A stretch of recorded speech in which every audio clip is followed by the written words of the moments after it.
মার্কিন যুক্তরাষ্ট্রের হামলার জেরে এবার হরমুজ প্রণালী বন্ধ করার অনুমোদন দিয়েছে ইরানের পার্লামেন্ট।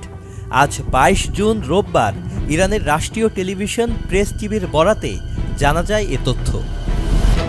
এখন দেশটির সর্বোচ্চ জাতীয় নিরাপত্তা পরিষদ এই পরিকল্পনা কার্যকর করা হবে কিনা সে বিষয়ে চূড়ান্ত সিদ্ধান্ত নেবে।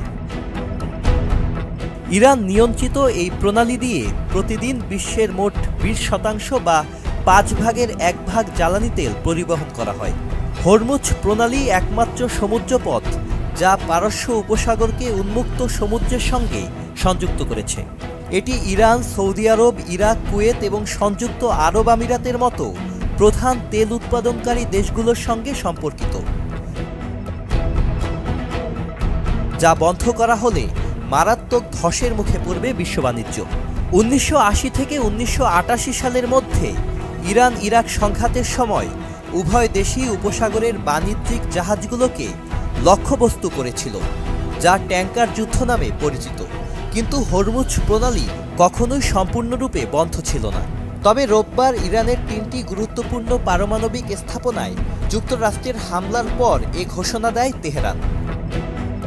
প্রয়োজনে এ অনুমোদন কার্যকর করা হবে বলে জানিয়েছেন ইরানের ইসলামিক রেভলিউশনারি গার্ড বাহিনীর commander Ismail Kowsari. Sajid Abdullah, Channel I.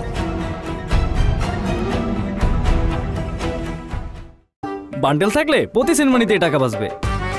BKash send money bundle কিনে জিতুন প্রতি লেনদেনে।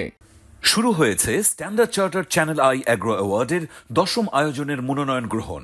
এবার নতুন ক্যাটাগরি বছরের সেরা ছাদ কৃষক সহ মোট ১৩টি ক্যাটাগরিতে পুরস্কার প্রদান করা হবে। মনোনয়ন গ্রহণ চলবে আগামী ১৫ জুলাই ২০২৫ তারিখ পর্যন্ত। বিস্তারিত জানতে ভিজিট করুন www.agroaward.com এবং ফোন করুন 018737000556 এই নম্বরে।